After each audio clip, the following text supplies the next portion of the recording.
81 years ago today, the date that lives in infamy, the day that Japan attacked the U.S., killing more than 2,400 service members and civilians at Pearl Harbor. Another 1,200 were hurt. The USS Arizona and Utah sunk and 188 aircraft destroyed.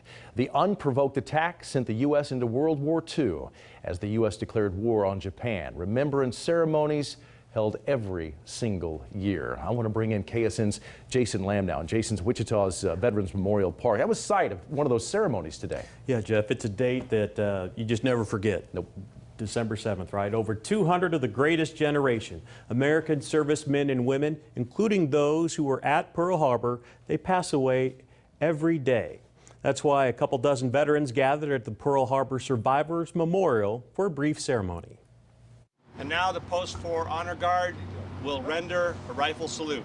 This is December the 7th, and when I talk to children in schools, I always tell them, if you're remembered, you will never be forgotten.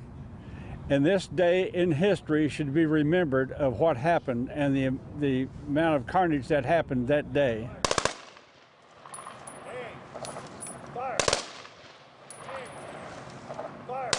Over time, history will be forgotten. Like I said before, we must remember.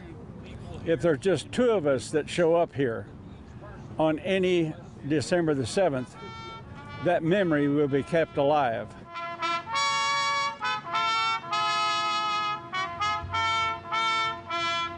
Patriotism in Kansas and in Wichita is healthy and alive and well because of Kansas Honor Flight demonstration.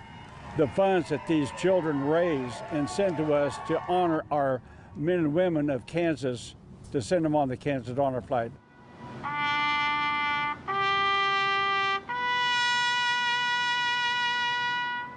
In this day and age of Facebook and media, things that the saturation, there are so many things out there, it gets diluted. But we need to, every once in a while, jerk on our spiritual memory and to put important things foremost in front. And our children today need to be taught about freedom, because freedom can be lost in one generation. A handful of 100-year-old Pearl Harbor survivors sat quietly during a moment of silence at 7:55 a.m. this morning in Hawaii. That's the time the attack began on this date in 1941. Only 6 of those survivors attended this year's ceremony at Pearl Harbor. Here for you, Jason Lamb, KSN News 3.